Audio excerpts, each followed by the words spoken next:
Então, hoje a gente vai falar sobre a humanização da assistência, né, que é um desafio praticamente para o trabalhador, né, para os usuários do SUS. E vou pedir para vocês deixarem perguntas aí para o final, quem tiver pergunta. E para quem não me conhece, eu sou o professor Jorge Luiz Lima, sou do Departamento Materno-Infantil da UF, Psiquiatria. Já faz um tempo que eu trabalho com políticas públicas de saúde coletiva, e o nosso programa se chama Espaço Aberto para a Saúde. É um projeto de ensino e extensão, e esse projeto ele visa levar informações para vocês sobre saúde, qualidade de vida, treinamentos, mini cursos, né, mostrar as nossas produções. A Geice está aí presente hoje, o Francisco também, que ajuda muita gente, o Gustavo. E eu vou tentar ser o mais direto possível para a gente aproveitar melhor o nosso tempo, né? Por isso que a gente tem as perguntas lá que vocês podem deixar para o final. Então, o objetivo desse mini curso, né, que a gente tem aqui é discutir sobre os aspectos variados envolvidos no processo de humanização, onde a gente vai tentar ressaltar a importância, né, da atuação do profissional de enfermagem e de outros profissionais de saúde também, despertar o olhar crítico de vocês em relação ao cuidado. Porque quando a gente fala de humanização, envolve toda uma equipe. A gente coloca, às vezes, o nome enfermagem aí porque é a equipe com o maior número de pessoas na área da saúde. Às vezes eu vou precisar sair aqui para ver quem está chegando, mas a gente está conseguindo. Kevin está me ajudando aqui. Devido ao fluxo de dados, eu vou dar uma desligada na câmera aqui também, para o computador não ficar muito pesado, tá?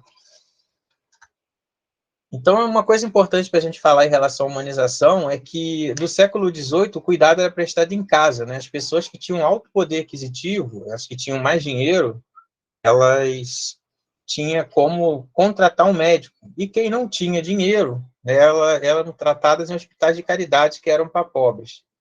Com o avanço da microbiologia, né, começaram a descobrir que existia uma causa para as doenças, né, como se fosse uma causa única, e o paradigma biológico se estabeleceu, né, muito positivista. Então, isso é causado por aquilo, e acabou. Aí, no século XX e XXI, com o uso da tecnologia, controle dos gastos, aumento das pesquisas, começou a se pensar na preocupação com a qualidade. Então, aqui a gente vê, né, um hospital, como parece até um hospital de guerra, nessa foto antiga, paradigma biológico chegando, né, para dizer que as causas eram sempre um germe, uma bactéria, um fungo, e hoje em dia a gente pensando, né, em tecnologia, em controle da qualidade, os gastos serem menores, e por isso é importante a gente valorizar a atenção básica, porque de lá é a porta de entrada.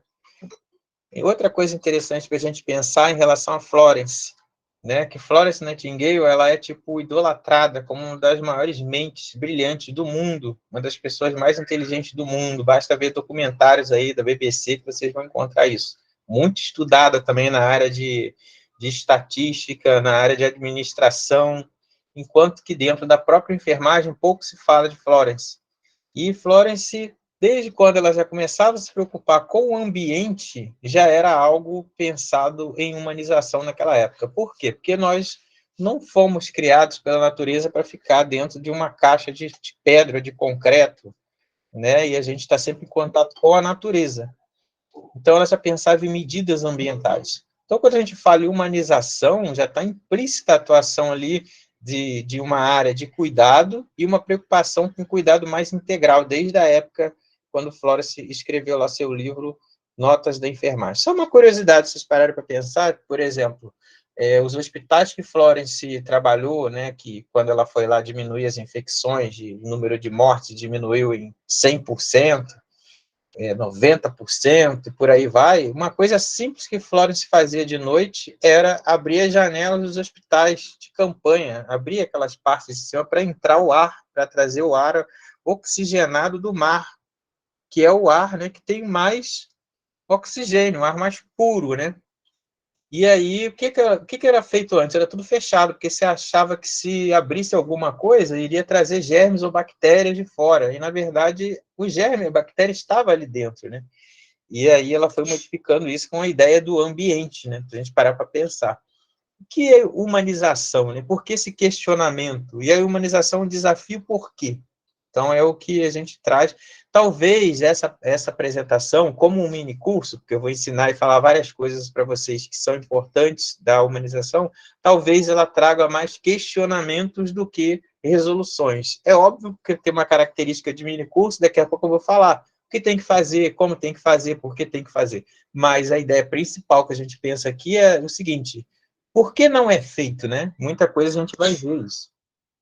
Então, olha só que interessante esse termo, a conceituação, humanização. Então, ação ou efeito de humanizar, ou humanizar-se, tornar-se mais sociável, gentil ou amável. Isso em um dos dicionários. Né? Ontem até passou um programa TV Cultura, quem mesmo que não tenha TV Cultura pode assistir depois, Linhas Cruzadas, né? Que os filósofos ficam falando e conversando sobre as coisas. A gente está tendo um fenômeno da humanização dos animais. Olha que interessante, né? A gente está humanizando os animais. Então, quando se fala em humanização, seria tipo um cachorro andar, né, em duas patas, né, ele fumar, ele ter festa de aniversário, ele usar roupinha, né? Ele agora poder abrir processo na justiça. Olha que engraçado, um cachorro abriu processo na justiça porque foi abandonado em casa e os donos foram viajar. Então, alguém entrou na justiça. Então, isso é uma humanização. Então, olha que nome estranho, né? Para a gente falar de ações que já são humanas.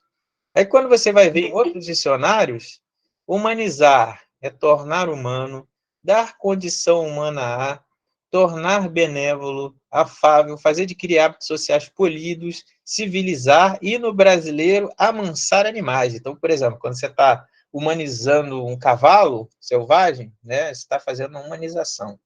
Olha que estranho, né? Será que o ser humano não tem hábito polido, né? Será que ele não é bom?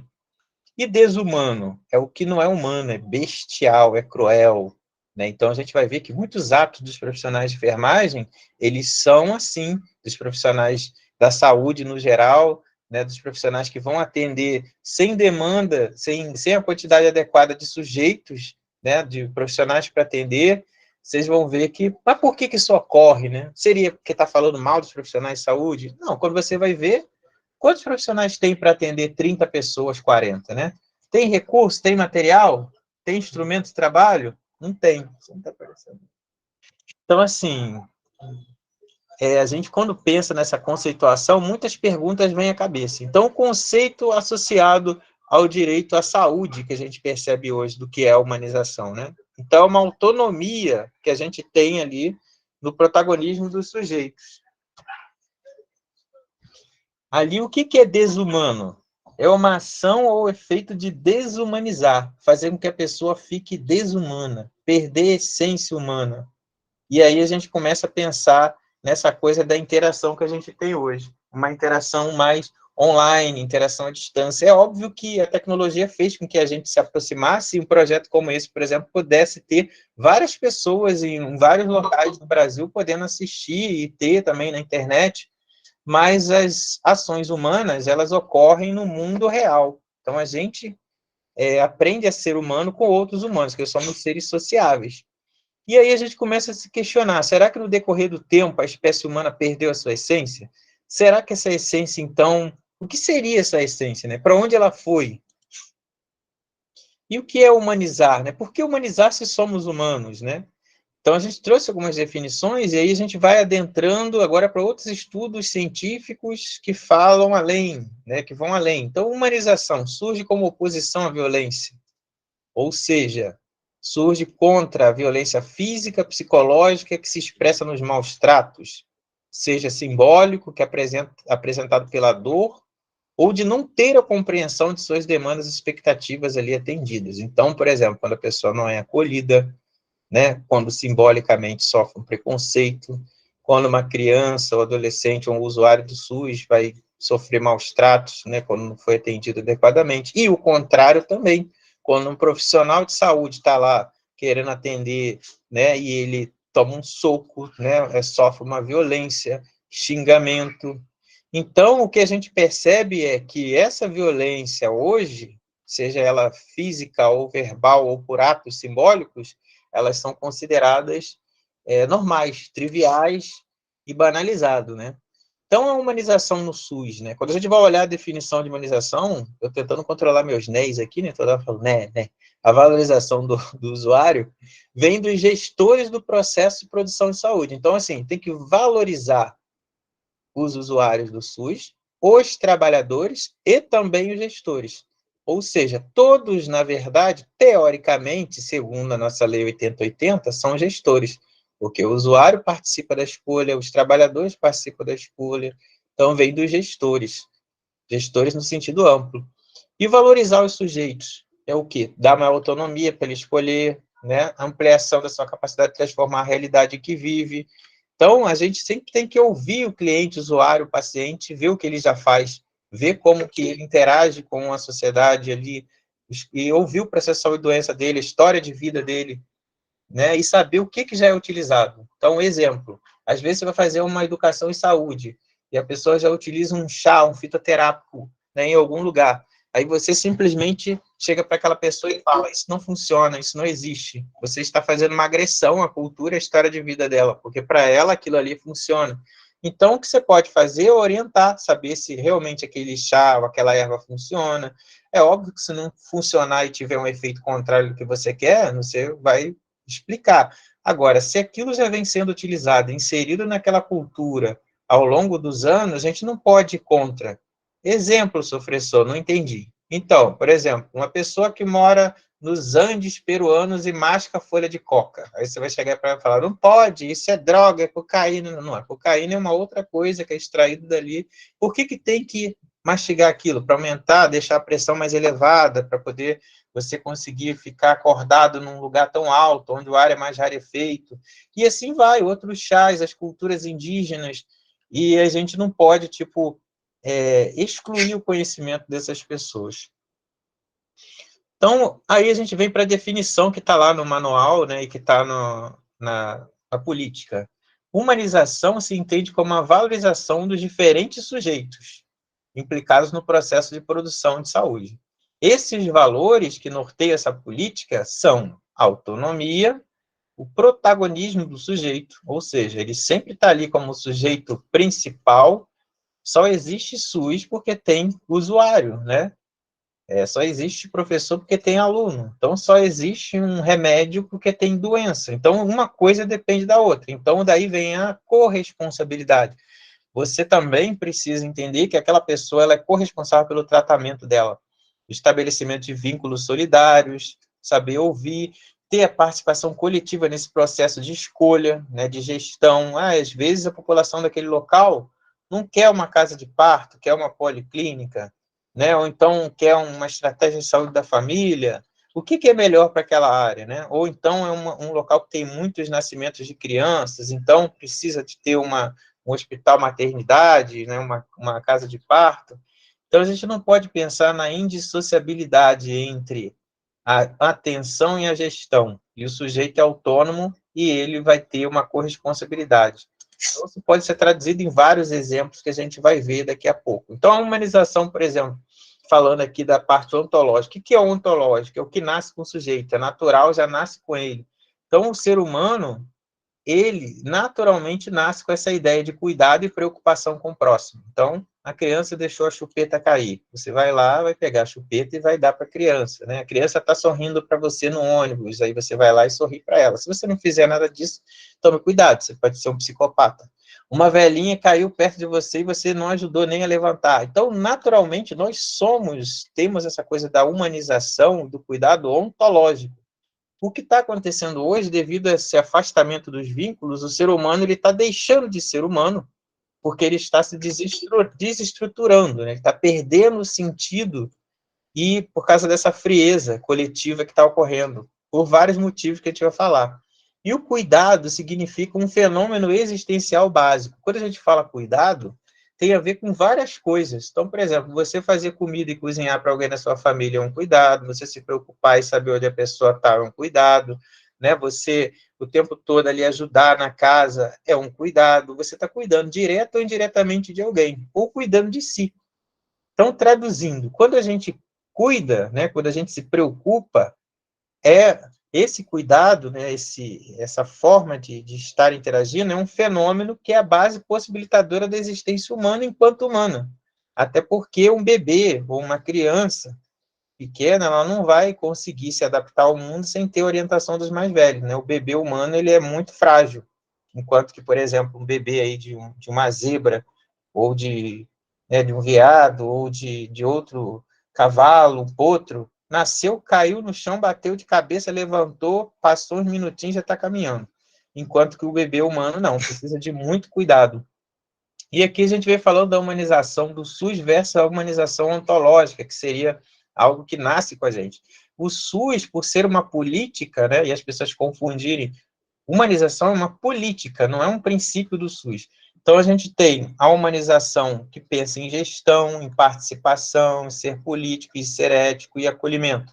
Enquanto que a gente pensa no cuidado, quando a gente fala da parte ontológica, em algo essencial, integral, o fenômeno social possibilitador da existência humana, peculiar do ser humano e acolhimento. Repare que o acolhimento está nos dois lados, só que o acolhimento da humanização do SUS, ele é muito mais técnico, não é o acolher de ouvir e pensar de forma emotiva e com envolvimento com o sujeito da forma como ocorre na ontológica. É óbvio que você vai se envolver com o usuário, mas o acolhimento aqui é técnico. Em que sentido? A gente vai ver a definição de acolhimento agora. O que é acolher, segundo o Ministério da Saúde? É reconhecer que o outro traz como legítima e singular necessidade de saúde. Legítima e singular. Singular, algo que ele é próprio dele. Se é singular, você tem que saber o que é, conhecer esse sujeito, tem que conhecer o processo de saúde e doença dele, e reconhecer suas necessidades. E aí você vai dar uma resposta adequada, ouvindo os pedidos e assumindo um serviço, uma postura capaz de acolher, estabelecer vínculos, escutar, pactuar a resposta mais adequada. E isso é que é importante. Aí a gente começa a fazer uma primeira parada reflexiva, né? Será que é importante discutir humanização? Por que será que as ações envolvendo o cuidado são tão desumanas, né? E eu já falei para vocês em alguns slides atrás por quê, né? Já falei, já entreguei o ouro antes do tempo. A gente tem vários problemas estruturais. E segundo o dicionário de filologia, de origem da palavra, né? Quando a gente pensa em cuidado, do latim vem coera, que é cura, e era utilizado em contexto de amor e amizade, segundo Leonardo Boff. Outros filólogos diz que vem de cogitar, ou cogitatus, que o sentido fica em dar atenção ou dar interesse. Então, quando a gente cuida ou se preocupa num cuidado humanizado, poderia estar relacionado a essa terminologia. Então, os atos que compõem essas ações são fenômenos humanos. Então, o que nos faz humanos, né?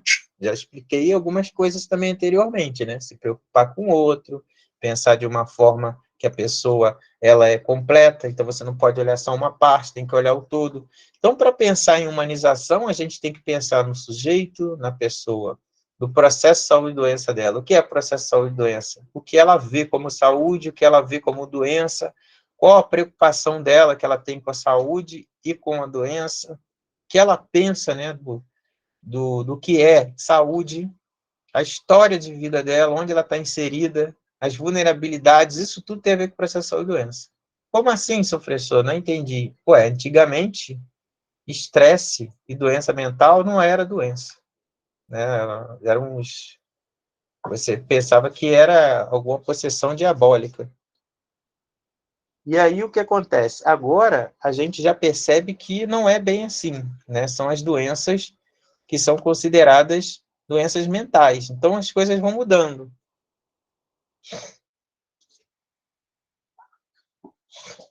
Outra coisa importante, o processo de hospitalização. Você, quando pensa em saúde, você tem que pensar na parte também da hospitalização. Quando a pessoa está hospitalizada, né, ela entra numa rotina do ambiente, ela vai ficar ali um pouco triste, né, porque ela está fora do aspecto dela, da rotina normal. O tratamento né? Porque a gente tem que pensar sempre no tratamento ambulatorial e pensar que quando a pessoa está ali para ser atendida, tem uma fila imensa, ela tem que ser acolhida, escutada, a ética profissional, né? Porque todo mundo aqui que está assistindo deve ter algum código de ética da profissão que está.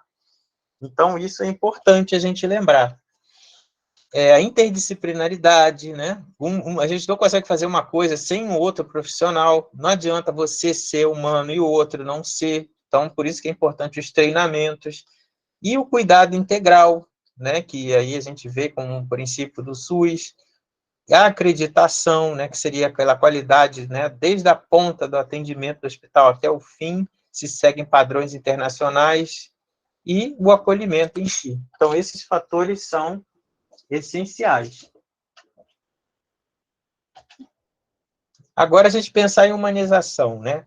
O cuidado humano é uma atitude ética, em que os seres se percebem e se reconhecem nos direitos uns dos outros. Então, as pessoas se relacionam de uma forma de promover o conhecimento e o bem-estar da outra. Assim, a gente pode questionar o tipo de ética que impera atualmente. Então, que tipo de ética que é essa que impera atualmente nos ensinamentos, né, nas faculdades e tudo mais? Geralmente, pouca aula de humanização, não se valoriza a humanização, não se entende que é humanização, como a gente viu, a humanização não é aquela coisa carinhosa de ficar, é uma coisa ética, técnica, onde você vai dizer que o sujeito ele tem direitos, e ele também tem deveres, e o profissional também tem dever, né, uma corresponsabilidade, uma gestão. Então, os desafios, né, no âmbito, por exemplo, dos profissionais de saúde em geral, a gente pode perceber que a formação do estudante, ela é muito direcionada sobre uma técnica, né? Quando a gente pensa na forma de ensino, você observa que você tem sempre um cliente, um paciente, um usuário ali, uma professora e os alunos ao redor. Aí tem aquele filme do Pat Adams, né, que é uma pergunta. Aí o professor pergunta: vocês têm alguma pergunta para o paciente? Aí o Pat Adams fala: sim, qual a pergunta? Qual o nome do paciente? Então, assim, a pausa dramática que eu estou bebendo água aqui. Então, assim, na verdade não é água, né? Mas, enfim, também não é álcool, tá, gente? É refrigerante. Então, assim, com ênfase na técnica. Então, a gente tem, assim, uma parte que o cuidado, ele é prestado com uma técnica. Intervenções de enfermagem, ou intervenções médicas, ou intervenção que você esteja fazendo na sua área, que, em última análise, depende muito de uma prescrição ou de um diagnóstico, que vem tudo da doença, que vem tudo de uma parte, que não se olha o todo, que olha a doença. E aí isso omite, esquece que o sujeito existe. E isso, infelizmente, dominou a nossa forma social de pensar o que é saúde. Porque as pessoas acham até hoje que saúde é quando ela não tem nenhum sinal ou sintoma de doença. Lembrando que a pessoa ela pode ter, por exemplo, sofrer de ansiedade a vida inteira, ter problemas de depressão, de transtorno mental e nunca achar que tem doença nenhuma, porque ela não está vendo nenhuma parte do corpo dela falhando, até que vai chegar um momento que começa a falhar. E aí a gente entra nos desafios. Por que é desafio, né? Então, aqui uma literatura bem antiga, mas importante, de Machado, que fala sobre os valores embasados no capitalismo e individualismo. Né? A gente tem um grande aspecto aí que é um desafio para os profissionais de saúde. Por quê? Quando a gente pensa nas coisas que não são ações coletivas e sim individuais, você destrói a saúde coletiva. Por exemplo, você vai pensar na qualidade da sua água do seu bairro? Não, você vai pensar assim, eu tenho um filtro na minha casa, Pica das Galáxias, que filtra a água, né, com sais minerais da Lua. Então, assim, as pessoas elas querem sempre tudo individual. Eu não preciso me preocupar se tem academia comunitária na praça, porque eu tenho na minha casa ou no meu condomínio academia. Eu não preciso me preocupar com rede de esgoto, porque onde eu moro no alto, então eu não sinto cheiro de esgoto. Então, as ações são todas individuais. E isso é muito ruim, porque isso afeta toda a escala da percepção de saúde e de doença e também o funcionamento do serviço de saúde.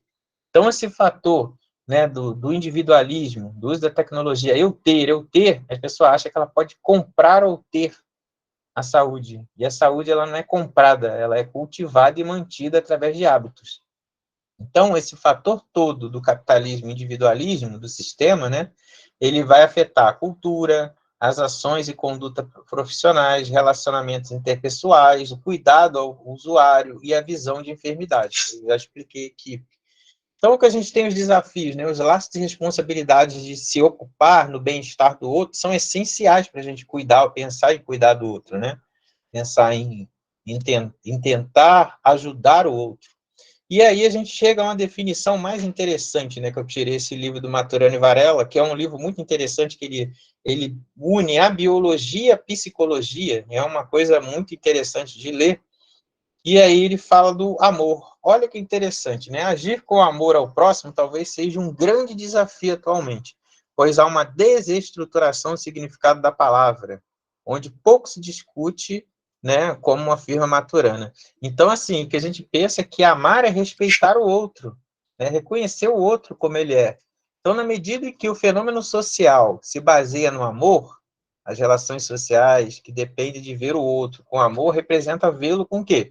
Justiça, com respeito, honestidade, colaboração, sendo umas ações próximas para operar um sistema social humano do dia a dia. E é o que a gente vê hoje, é muitas coisas ao contrário, né? Atos de violência, atos de racismo, né? Preconceito contra qualquer coisa. E aí a gente fica imaginando de onde que vem isso tudo, né? Aí a gente pensa que isso vem da nossa cultura, da criação, da forma de agir, de como que a gente vê o mundo, né? Dos aspectos morais da história de vida de cada um. Então, só muita educação e reflexão é que vai fazer com que a gente consiga tentar modificar um pouco isso.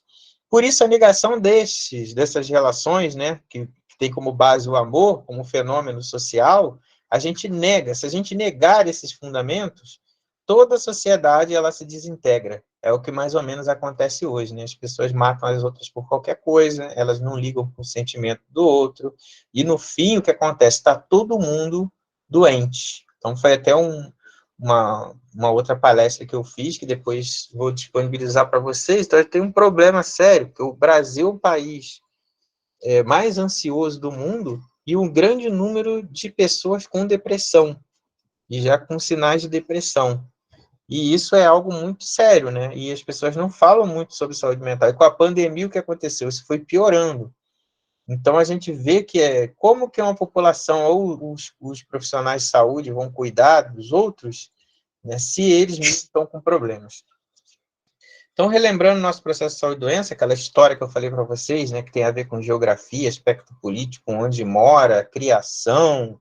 Então, a gente pensa que o ser humano é um ser de participação, um ator social, um sujeito histórico, pessoal, ao mesmo tempo coletivo, e ele constrói muitas coisas, né, o mais igualitárias e justas, né? A gente sempre tem essa ideia de justiça. Então, com isso é constatado que cabe, por exemplo, ao profissional de enfermagem, ao profissional médico, a quem está cuidando do paciente, ao psicólogo, fisioterapeuta, quem estiver ali próximo, observar que para implementar a sua ação de cuidado, tem que entender essas múltiplas facetas envolvidas na dinâmica de vida dos usuários, né, dos clientes, do paciente que está ali. Porque se você não entender, não compreender o sujeito, você não vai conseguir cuidar dele de uma forma integral, no sentido do mais completo possível, que tem integralidade do sistema, né, que seria ter todas as partes de atendimento, integralidade de um cuidado, você pode dar o mais completo possível na sua ação, envolvendo a família, orientação sobre medicamentos, sobre tudo. Então, assim, o que acontece? Gente que cuida, né? Quando a gente vai pensar nessas múltiplas facetas que eu falei, gente que cuida, o ambiente no qual você presta assistência de saúde geralmente comporta diversificados grupos humanos que apresentam variados perfis, né? Então, essas pessoas, elas também têm histórias de vida, que são os profissionais de saúde, também têm seus processos de saúde e doença, também têm saúde e doença de formas diferenciadas. Então, também tem esses sentimentos e estados de saúde. E aí a gente pensa naquele problema que eu falei lá inicialmente, para quem chegou depois, eu repeti. Falta de material, falta de recursos humanos, falta de estrutura. Isso tudo faz com que o profissional ele adoeça, né? Ele não tenha como trabalhar direito. E a gente que é cuidada, né? Os profissionais cuidam dessas pessoas, esses usuários. E esses usuários que estão até lá também têm suas histórias de vida. E esses profissionais, eles têm alguns fatores importantes envolvidos ali, né? Principalmente três domínios influentes. A subjetividade de cada um, que vai influenciar positivamente ou negativamente como vê a saúde e vê a doença. Então, uma pessoa tem hipertensão, você está lá ouvindo ela, tem hipertensão, ok, toma um remédio, está tudo bem. Tem outra que vai ter hipertensão e vai achar que é o fim do mundo e está triste que vai tomar remédio pro resto da vida. Então, isso é muito subjetivo. né? Tem um que vai ver a falta de emprego como, ai, que bom, não vou fazer nada, vou só ficar pedindo dinheiro emprestado, vou fazer bico. Outras já vão dizer, não, preciso de um emprego, senão eu vou ficar doente, porque eu tenho que ter uma renda contínua. Então, assim, é muito subjetivo. Outra coisa, multidimensionalidade, várias dimensões aí, né? Que são os determinantes sociais, saúde. Tem emprego, moradia, transporte, lazer, acesso ao serviço de saúde, né? Isso tudo conta. Presença de dimensões positivas. Por exemplo, você pode ir e vir. As pessoas não dão graças a Deus que não tem nenhum problema motor, mas existem pessoas que só conseguem fazer as coisas com cadeira de roda, outras não conseguem ter transporte. Então, essa mobilidade não tem a ver somente com você conseguir usar as pernas ou não. Às vezes você mora num lugar e não consegue sair de lá porque não tem transporte. E dimensões negativas como a dor. Então, isso tudo vai se entrelaçando para a gente pensar. Olha a complexidade para você dar um cuidado humanizado, você tem que conhecer o sujeito, que não tem esse tempo. Então, vocês devem pensar no sujeito como um todo, considerar o sujeito como uma estrutura, não somente um corpo ou uma parte. E quando for inevitável você pensar num corpo ou numa parte, pensar que esse corpo tem história, tem preceitos, tem religião, tem medos e dúvidas. Tem até uma frase, né, na época, no início da pandemia, que era assim, que o pessoal colocava muito no hospital. Você tem que tratar muito bem aquela pessoa pode ser o amor de alguém, né? Então, eu acho isso muito interessante. Então, atualmente, o termo que a gente designa para trabalhar isso de uma forma mais completa possível dentro de um ambiente hospitalar ou de um posto é a integralidade. Então, existe o termo integralidade do SUS, ter ambulância, ter policlínica, ter casa de parto, né, ter hospital de grande porte, fazer reabilitação, e existe a integralidade do cuidado, onde você vai dar o cuidado mais completo possível para aquela pessoa, explicando tudo, falando do medicamento, envolvendo a família, né, conversando com ela para saber onde ela mora, ou ele mora, o que consome, né, de alimento. Aí vem mostrando essas duas coisas que eu acabei de explicar. Integralidade da assistência, conjunto articulado de ações preventivos e curativos, né, onde vai ser atendida toda a necessidade. Então, você pensa, por exemplo, na fase da mulher, né? O pessoal gosta muito de saúde da mulher, a gente está no Outubro Rosa. Então, a mulher vai precisar de um atendimento de policlínica para fazer um Papa Nicolau, né? Para poder fazer um encaminhamento, fazer alguns exames, vai precisar da atenção básica para fazer um pré-natal, para poder fazer a puericultura da criança, se ela, depois que tiver filho, né? Ela pode precisar, se tiver algum problema na mama, já vai para um hospital, aí pode precisar de uma cirurgia, vai para o nível terciário, então todos os níveis de assistência. Pode precisar de uma ambulância, e aí a integralidade do cuidado, né? Aí esse cuidado prestado ao cliente, considerado aí suas peculiaridades, sem afetar a individualidade, integralidade, integridade, né, melhor dizendo, considerando os diversos aspectos que formam a matriz desse sujeito, né, que é a história de vida dele, processo de saúde, doença e tudo mais.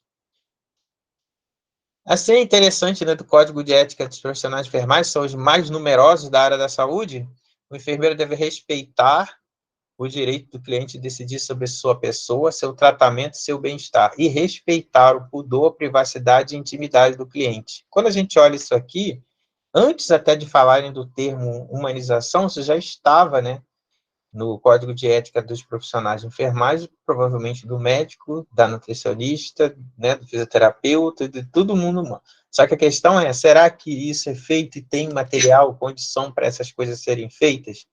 Né, no livro de Florence Nightingale, como eu falei para vocês, a humanização já estava implícita no cuidado mais integral, né, envolvendo medidas ambientais, né, desde colocar plantas, inclusive na engenharia, Florence também teve um grande destaque, porque ela desenhou vários hospitais com solários, inclusive tem alguns hospitais no Brasil que são assim até hoje, que são hospitais que as varandas, elas são, quanto mais baixa, elas vão tendo uma área maior, e as de cima a área menor, porque aí pega sol em todos os andares e os pacientes podiam pegar sol.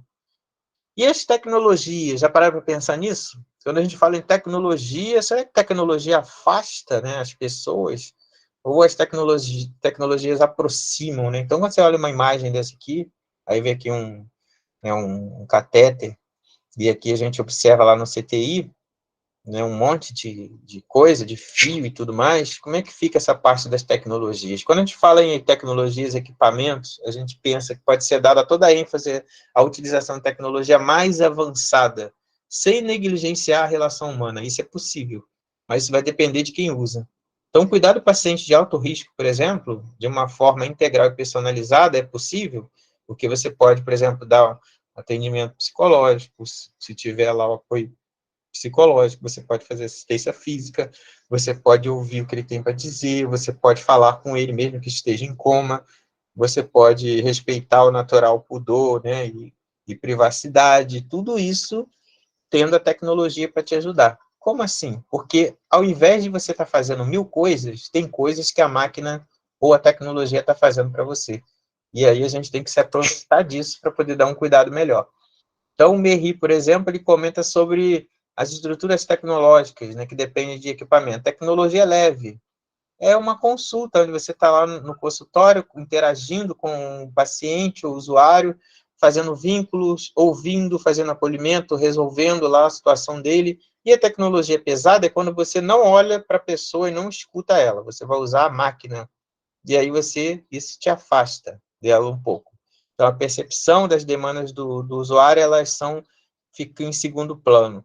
Então, por exemplo, uma coisa é a pessoa entrar no consultório e você vê lá, a pessoa está com o olho vermelho, agitada, ela está sudoreica, ela está dizendo que está com dor na nuca, né? Então, assim, tem vários sinais de que você já percebe que tem alguma coisa alterada, que pode ser a pressão ou não. Aí você conversa com ela e tal. Isso é uma tecnologia leve. Agora, você, depois que conversa, vai lá e mede a pressão. Aí você vê que a pressão está alta. Você não vai apavorar a pessoa inicialmente, mas inicialmente as pessoas vão medir. Antes, se você medir antes e depois, você vai ver que só conversar com a pessoa, a pressão já diminui. Então, isso é uma tecnologia. Mas por que o nome tecnologia se você só está conversando? Ué, e o conhecimento científico que você acumulou a vida inteira? Você não está adaptando ele, levando para a pessoa? Isso é uma tecnologia. E o cuidado que a gente percebe é o seguinte, ele é feito de várias facetas do sujeito, né? De dor, de riso, de sofrimento, o conhecimento científico, até mesmo para você lavar a mão adequadamente, isso tudo envolve cuidado. E esse cuidado, ele envolve várias tecnologias, como a gente viu, tecnologia leve, tecnologia pesada, e existe a tecnologia de equipamentos eletrônicos de monitoramento. Inclusive, teve uma palestra também, se vocês quiserem assistir, está lá no nosso canal, falando de fadigas de alarme, né, onde quem trabalha em CTI tem que lidar com esses barulhos de várias máquinas, e chega uma hora que você não consegue mais prestar atenção no barulho, porque são tantos seguidos que você está cansado, está fadigado. E essas ações humanas todas, elas envolvem essas facetas que compõem as personalidades das pessoas. As tecnologias, segundo o Ministério da Saúde, elas não funcionam sozinhas, né? E ela depende fortemente da qualidade do fator humano e o relacionamento que se estabelece entre os profissionais e usuários nesse processo. Então, você vai ter, por exemplo, alguns exemplos nos Estados Unidos e tudo mais, uma parturiente, a mulher tendo filho, e aí a enfermeira vai lá e toca violino para ela, enquanto a cama ela vai mudando as posições, né, de acordo com as contrações. A tecnologia está ajudando, né?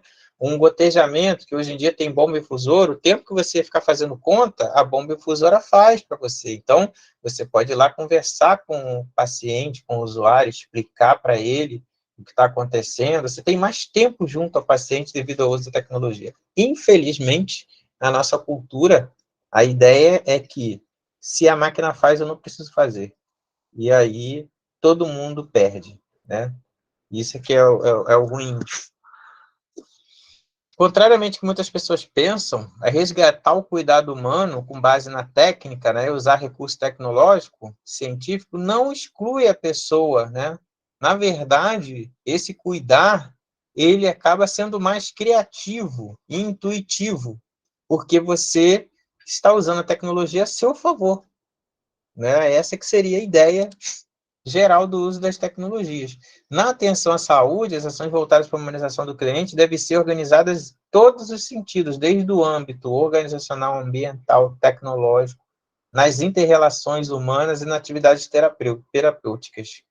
E aqui, olha a quantidade de máquina que tem ali, né, de bombas, né, de dripping, infusão, máscara facial e tal, catéter para todo quanto é lado, mas mesmo assim você consegue ali, naquele momento, tocar o paciente, né, explicar o que está sendo feito, às vezes a pessoa não está em coma totalmente, tem gente que faz cromoterapia, outros colocam música, e depois, muitas vezes, quando o paciente, né, ele se recupera, ele lembra de tudo que foi falado, né, ele consegue saber os nomes e perguntar quem é ciclano e quem é fulano. Então, no hospital humanizado, por exemplo, toda a estrutura tem que ser humanizada, né?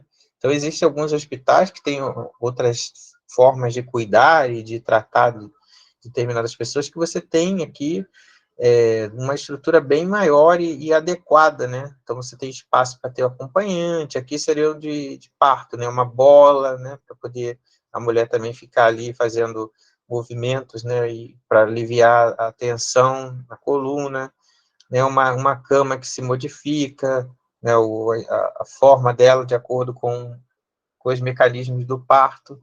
Então, a gente respeita a pessoa no atendimento de elevada qualidade quando a gente pensa em tecnologia e um cuidado humanizado. Aqui seria o contrário, né? Você vê, esse é um artigo publicado na internet muito interessante, que é bom trazer para vocês, para a gente refletir também, que foi realizado na UTI. E perguntaram às pessoas, né, dos pacientes, o senhor sabe o significado da palavra humanização? Aí sim, não. Olha aqui, ó, tratar o próximo com solidariedade, tratar com amor. Olha o amor renascendo aí, ó. Aí o amor aqui volta a ter a origem, né, a palavra de sentido original.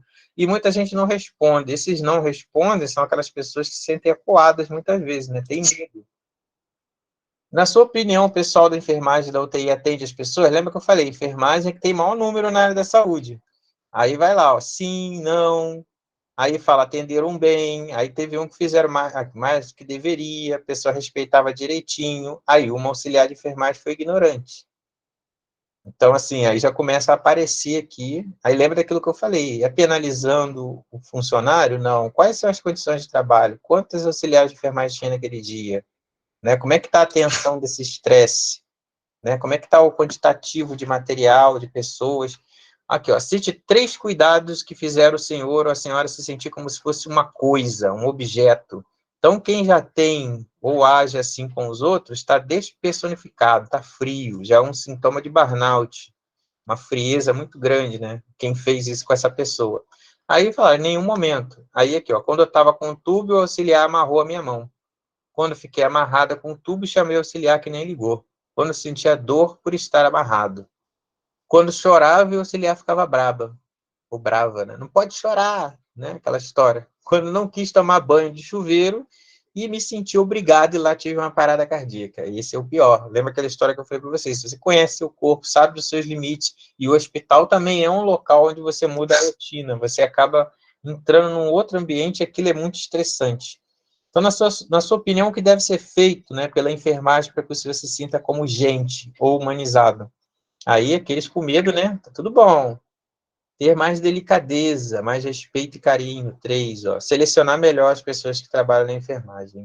Então, isso é muito triste, né? Quando a gente vê, mas tem que lembrar que, assim, não penalizando os profissionais, voltando a dizer que eu sempre estudei saúde mental e de trabalhadores, e também de outros grupos, mas a gente percebe que há um problema muito sério do número de pessoas trabalhando reduzido, falta de material, falta de condições de trabalho, e isso culmina o quê? Na qualidade do cuidado. Inclusive, teve até isso que a gente fez um artigo mostrando que o estresse e o burnout, ele atrapalha muito a qualidade do cuidado. Obviamente, né? Tipo, você não consegue fazer as coisas direito.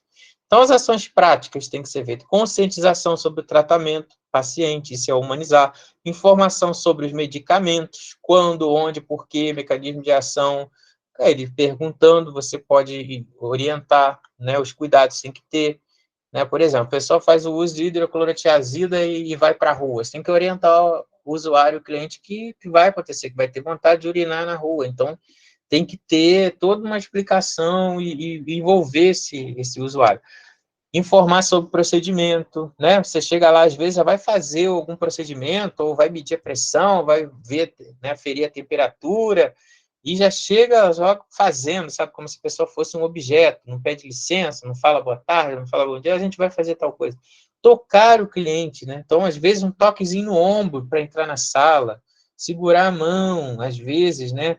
Que bom que você estava aqui, veio hoje, não faltou. Olhar nos olhos, dar uma atenção à pessoa, utilizar uma escutativa, dar atenção às expressões não verbais.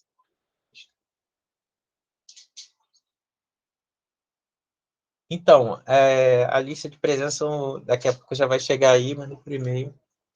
E aí, vocês não esqueçam de preencher a lista de presença. Cuidado com o nome, tá? Ela vai ficar até 1 hora depois, então não precisa correr. Daqui a pouco o Gustavo e o Kevin vão colar aí. Então, a fragmentação do cuidado, né? Quando a gente pensa no cuidado de visão, a visão muito isolada, a gente vê uma complexidade desse cuidado, né? A gente tem que pensar que, da mesma forma que ele é complexo para ser resolvido, a pessoa também ela é complexa para ser entendida. Então, a gente tem que ouvir a pessoa com escutativa e efetiva. As deficiências estruturais do sistema de saúde como um todo é um grande desafio, porque, como eu falei para vocês, quantidade reduzida de pessoas para poder atender, a falta de filosofia de trabalho e de ensino voltada para a humanização de maneira efetiva, porque, por exemplo, nesse mini curso aqui eu estou falando muita coisa que talvez nem na faculdade inteira vocês escutem relacionada à humanização. O que tem que fazer, de onde que vem, por que é assim. Então, a gente começou falando desde lá da estrutura, né, desde o início, e a gente chega aqui agora para poder falar em relação à humanização de uma maneira mais efetiva. Em relação à falta de filosofias de trabalho voltada para a forma como você aprende aquilo ali, né? E a própria, hoje em dia, Covid, né? Que a gente vê que a gente teve várias coisas que foram importantes para a gente parar para pensar em relação à Covid, e que essa Covid fez com que a gente tivesse uma ideia de que as coisas poderiam ser feitas de uma forma isolada, ou de uma forma que fosse à distância, né? E essas coisas que são feitas à distância, muitas vezes elas são frias, né? Mas a gente conseguiu usar a tecnologia de uma forma que a gente consegue aproximar as famílias, né? Então, a gente conseguiu fazer com que pessoas que estivessem no isolamento não poderiam se encontrar com as outras, tivessem contato por meio de videochamada, tablet, né, redes sociais e por aí vai. Então, para humanizar em tempos de Covid, né, isso aqui mostrando para vocês, né, ó, treinamento, sensibilização, comunicação, uso de técnicas adequadas, né? E essa técnica adequada é você, no caso, na época ali, quando eu estava no auge da pandemia, agora a gente está tipo em declínio da pandemia, é você ali tocar o paciente, o usuário, mesmo você estando todo aparamentado. Então não vai deixar de ser humano para poder lidar com o outro. E lembrando que os profissionais de enfermagem, na linha de frente, foram os que mais morreram e até hoje estão aí lutando para ter um piso salarial digno, né? E o projeto nem é tão bom assim, porque o projeto não é atrelado a nenhum tipo de, de valorização ao longo do tempo, o que pode fazer com que o salário fique até estabilizado naquilo ali, né? Então, por exemplo, o piso é, sei lá, R$ 4.000, deve ser R$ 4.000 eternamente, porque nunca mais vai ser valorizado. Então, às vezes o salário mínimo vai subir, subir, subir e continua o mesmo valor. Então, o projeto já foi desenhado de uma forma assim também, que valoriza neste momento. E depois, como é que fica, né? E aí teve vários problemas, e aí agora a gente fica na luta aí para ter mais valorização do grupo que mais sofreu e morreu durante a pandemia. E aí eu estou falando isso pelo seguinte: cadê a humanização desses profissionais? Como lidar com essa situação? Utilizar a tecnologia a favor, e o atendimento remoto hoje já é uma coisa comum. Então, as tecnologias na saúde, a gente tem que dar uma ênfase na tecnologia, mas sem negligenciar a relação humana. E cuidar do paciente de alto risco, por exemplo, é uma forma integral e personalizada e fornecendo assistência física e psicológica. Então, assim, com isso, a gente tem que pensar em humanização, é pensar no cuidado em promover o bem-estar do próximo, fatores que não podem ser desarticulados da intenção de querer o bem do cliente, né? ou seja, ter uma resolução efetiva e envolver, né, os profissionais, estabelecer vínculos. Logo, o profissional de saúde, o enfermeiro, o médico, o fisioterapeuta, o nutricionista, o psicólogo, toda a equipe interdisciplinar tem que ser um sujeito sensível para as mudanças ínfimas, as menores mudanças possíveis no ambiente ou no quadro clínico daquele paciente. E aí, para isso, a gente precisa agir com muita dedicação e responsabilidade. E a gente nada mais é do que um universo de muitas e muitas outras, entre outros universos, né? Entretanto, ao mesmo tempo, a gente representa um universo, né? Que é a nossa mente. E quando pensamos e sentimos e agimos como seres humanos, aquilo que a gente realmente é, né? Nós realmente somos, muitas vezes a gente esquece de ser. Isso é muito interessante. A gente tem que pensar enquanto a gente, mas também tem que pensar e agir como seres humanos pensando nos outros. E muitas vezes a gente esquece isso, a gente esquece de ser. Então, eu trouxe aqui algumas referências para vocês, e era essa apresentação. Eu vou voltar aqui para a tela para eu aparecer, agora já posso ligar a câmera, e vou ver aqui se tem algum comentário ou perguntas. E aí foram colados aqui, tá a lista de presença. A gente vai deixar até 1 hora depois. E agradecer a Maria está aí, ó. Karen, Sara Cono, Sara Adriele, a Mariana, Ingrid, a Vitória Tchenko. Aqui a gente tirou foto dela na apresentação, a Vitória, Ana Carolina, Daniele, todo mundo aqui comentando, Jonas. Alguém tem alguma pergunta? A Vitória Tinkenchenko era o apelido dela na época do Carlos. A minha não é uma pergunta, não, mas eu acho que o grande desafio para a gente, enquanto futuro profissional, né, de saúde, é a gente não se distanciar dessas questões que a gente ouve tanto falar na faculdade ou em curso, mini curso, né, como esse, é a gente não se distanciar desse tipo de conhecimento, porque eu acho que a rotina, o dia a dia, acho que tende a mecanizar muito, sabe, o cuidado que a gente presta para o paciente. Isso que a Geice está falando, a Geice sempre tem umas tiradas, né? A Geice é bolsista também e monitora voluntária. Ele tem umas tiradas que são boas, que a Geice aparece sempre para dizer assim, eu estou quase acabando a faculdade e vejo que muita coisa foi esquecida. Então, isso é muito interessante para a gente lembrar que a gente não pode deixar de ser humano, né? E muitas vezes a gente esquece por causa da rotina, da correria. E lembrar também que vocês, como futuros profissionais de saúde, têm que pensar que vocês têm que usar o saber científico a favor de vocês. Então, se reparar que tem algo acontecendo errado, não consegue dormir direito, está tendo muita dor de cabeça, não consegue se concentrar, está ficando com mais raiva e ódio de tudo que vê pela frente, já são sinais que você tem que começar a se tratar. Senão, depois, para voltar ao normal, é muito difícil. Então, vai ser aquela pessoa fria, que o tempo todo vai estar lidando com frieza, e aí a gente já tem isso. Valeu, Jace. É, Vitória aí também. Então é isso, gente. Daqui a pouco a gente vai enviar os certificados. Não sei se ainda hoje, né? Mas não esqueça de preencher a lista de presença. E espero que vocês tenham gostado, então. Vou encerrar aqui a gravação. A gente vai deixar no canal daqui a pouco, para quem perdeu e poder assistir depois.